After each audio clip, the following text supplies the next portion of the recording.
Hello everyone, I hope you had a great trading week last week. We're back again with another market outlook. We'll start with the dollar. So the dollar, I did mention in last week's video that the dollar has reached a downside liquidity level, so sell side liquidity here. And this is where price, we need to wait for it to show us what it wants to do. So if you can see, the candle last week did close as an inside bar, so it's within the range, the high and the low of the previous week's candle, meaning that price hasn't shown its hand yet. It is consolidating, which is fine. Just have to trade it carefully. You don't really want to place any swing trades once it's at an area of consolidation on a liquidity area. So the weekly doesn't tell us too much. It just says that the price is waiting to to maybe for a stimulus or a catalyst to push it in either direction. Now, on the daily time frame, what we can see was last week. Just to bear in mind, I'm still bearish on this because price would have reversed, and price has sort of kind of failed to close above this fair value gap that I'll mark out here.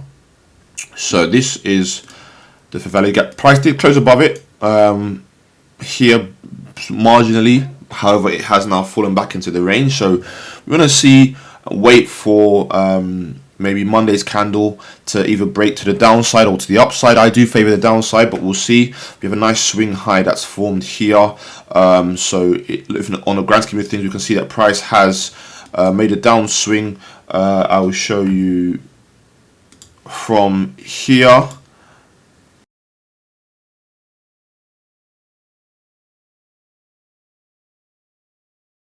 So yeah, but last week there were some nice trades that could have been placed based off of especially Tuesday's candle and also Friday's candle as well.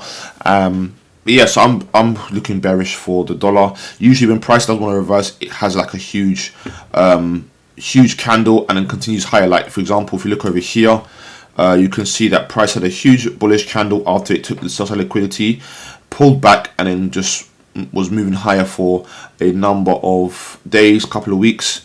Whenever price does want to reverse and do at least a nice swing in the opposite direction, you do get, like for example, price reversed here, it took sell side liquidity here, pulled back, and then we see price then start to trend lower. So yeah, we want to see for any sort of trend changes or trend reversals, price sort of shoot higher from this level. If not, then we continue to remain with a bearish bias. Now we can move to cable. The cable has closed within a bullish in fair value gap. So as I said before, I'm still bearish on dollar, so I'm still bullish on cable. Now we did have last week's candle sweep obviously coming to this fair value gap. We'll look at what we see on the daily time frame. I'll show you. That's quite interesting here. So price did break below this low here, but has remained above this low, which is obviously the weekly fair value gap. So I'd look for maybe definitely Monday's candle to play out first, just because we do have also another level of resistance here. So price is trapped between the daily bearish fair value gap and the weekly bullish fair value gap. So yeah, maybe this does look on the daytime, it does look like it wants to reverse. So we will wait for maybe Monday's candle to reverse or to show us what it wants to do. There's data, US data on every day next week. We have on Tuesday and Wednesday we have Powell, the Federal Reserve Chairman, speaking, and then the other day, 3 days, there are high volatility data releases. So I do favor the upside. We might just potentially want to sweep again to the downside before moving higher. That is potentially what we could do, which would be a sweep of last week's low, then move higher. But you could take in the early parts of the week, or maybe even from Friday, have taken a short trade on this from this daily fair value gap to the downside. Let's see if we have my entry criteria. We do, but it was a bit late on Friday. Yeah, so we have a break of structure here, which did happen during during the New York Open, which is the green area on here. So what I would look for is once we get a close from 4 p.m. onwards, you might take a trade in London close. So from 4 p.m. onwards, see, I didn't really get what I look for. I'd potentially want it to sweep a high, break lower, and then I'll take a short. So we didn't really get what I'm looking for. So if we get a move higher and break down again, you can take shorts down to this level here in 134.15. Aside from that, there's not much else that I could have seen that price to do. Might have taken a short from this fair value gap right here, but I don't think I would have, given it's a Friday afternoon. Yeah, I wouldn't really taken a trade there. But sometimes you can even go down to the 1 minute on this. Just trying to see something on this. Yeah, there was an entry here, potentially here, and then it did break down nicely. So you could have got a few percentage gain on this from here. Pretty much, the stops would have been there.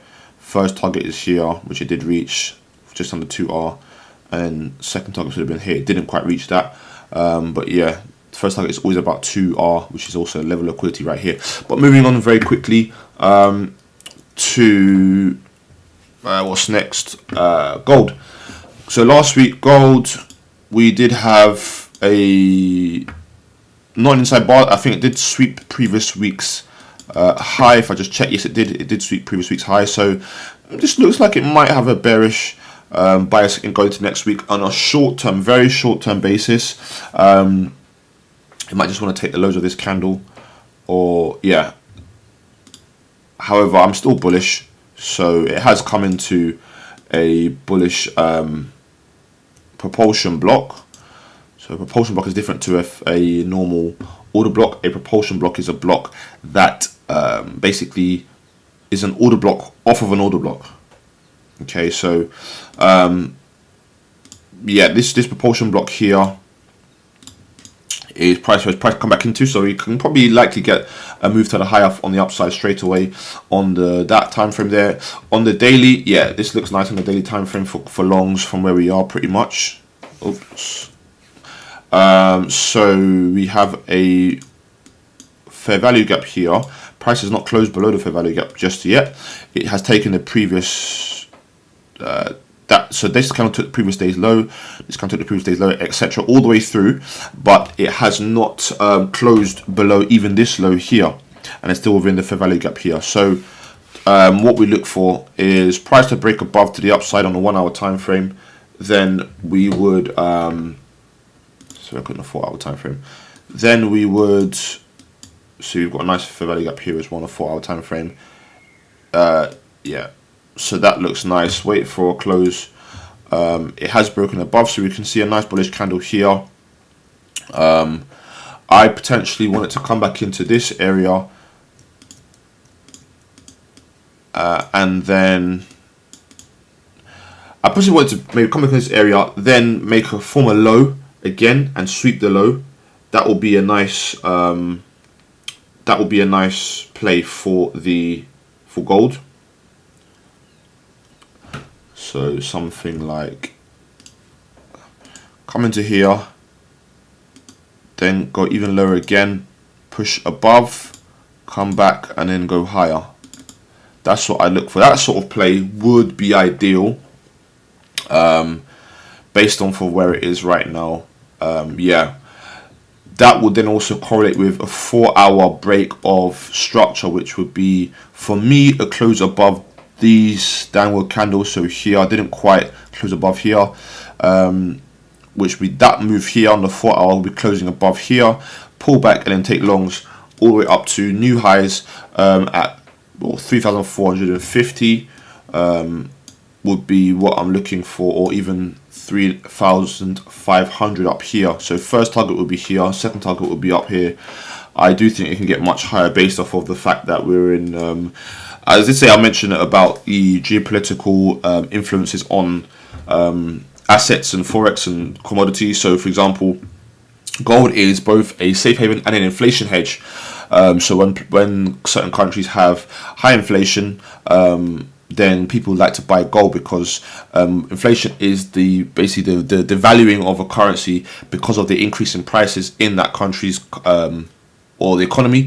So this is both an inflation hedge and also a safe haven. When people see that there's issues in countries, they want to, or global uncertainty as well, they want to go and buy gold because gold keeps its value.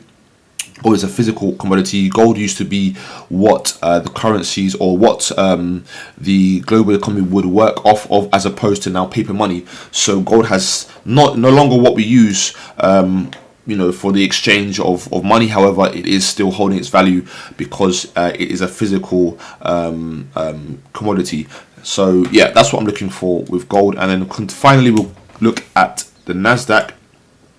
Well, yeah, we have formed a swing high now, which means that we are looking for price to pull back lower next week. I'm definitely bearish next week. I've been saying for a few weeks that we're looking for price to move low because it's failed to close above this candle's high for the past 3-4 weeks. And now we do have a swing high. A swing high is when you get 3 candles where the middle candle's high is the highest and the left and the right candle's high are both lower. Yeah, we do look like we're going to. It did, take the previous candles low, so that would suggest potential bullishness. However, on the grand scheme of things, we do look to have a bearish view on this based upon the swing high, given that the price is within a fair value gap that's here. So yeah, looking for price to come down from there into, we have a fair value gap here.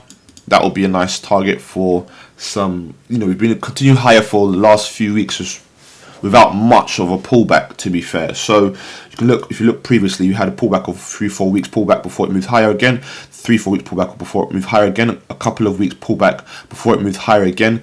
That is how the markets usually trend in a healthy trend. 3 weeks pullback before move higher, 3 weeks going down, a few higher again. So when you have these moves of continuous straight move ups or down, it's then followed by another move of a pullback, and then a few weeks pullback before it wants to continue in the trend. So moving to the daily time frame, what we can see here is, yeah, price is just it did touch.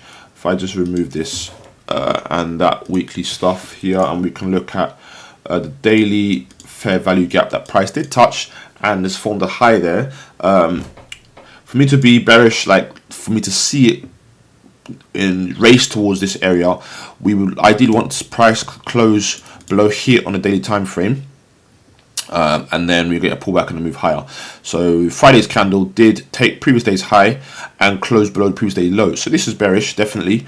We did sweep here, but unless we get a move higher on the 1 hour time frame, breaking above this candle body here, I'm definitely bearish. We also do have a fair value gap here, so I would look to maybe take a trade. Once again, I did tell you to take a trade, or not financial advice, but show that a trade could be taken from the open of the play a few weeks ago. This was here, so I did give that trade on analysis. I said that once price opens, you can look to have price or look to take a trade like this. That will be the target, and you can see price did take a few days, 1, 2, 3, 4 days to hit target.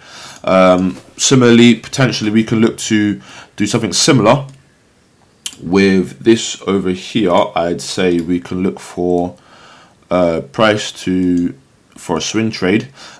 Probably be safe to take it here. You could take maybe around here if you want to keep stops tight. My targets would be, first target would be here, but ultimately I'm targeting here and then down here. So I do think we can quite easily get down into this low here next week, and the following week we'll maybe look to get down to here. So that will be a trade we could potentially look to take, 3.5 to 1, or if you want to be safe, you can have it at the highs here, which is almost a 3 to 1. So let's have a look here. Yeah, 3 to 1. That's a nice trade that I might look to place on a swing trade basis. price can make a deep retracement and still have space and room because because stops are at this high here. So yeah, I probably will take this trade on the open of the market. It did sweep a high, move lower. Yeah, I'll take shorts into the area I mentioned. But yeah, that's what will be the end of this video. I will speak a little bit more about geopolitical. I'll make probably a series of videos and just release it like a mini series. That might be the best thing to do, just to try to explain to everyone, how fundamentals affect the markets. Because if you're trading the markets, you want to know what's happening in the world, in the economies, because that's how and what moves the markets. Of course, technical analysis shows where price will make the move from, but the reason why price moves, and having a bit of an understanding and foresight, and you can anticipate moves well based off of what's happening in the economy and the market. So I'll make a few videos talking about GDP, CPI, job status, geopolitical influences, and what to look out for when you hear certain news releases or certain things happening around the world, what that will mean and how you can trade. Because, for example, in war, stocks for companies that make artillery and ammunition, etc., these sorts of companies, their stock prices increase. So, and during COVID, for example, we had stock prices for gaming companies increase because people are going to be at home doing more gaming. We had the price of Zoom. The stock for the company called Zoom increased because people are at home using Zoom more during COVID because of lockdown and virtual meetings, etc. So there's always ways you can profit in the market, both in Forex, commodities, stocks, and even bonds, due to geopolitical influences. So I'll do a video on that in the next few days, or a series on that. So yeah, this is a video. Sorry for taking such a long video, but I hope this was beneficial. Please leave a like and comment if you want me to review something else, or just let me know what your thoughts are on the current conditions of the market, and we'll see you in next week's video. Have a great trading week.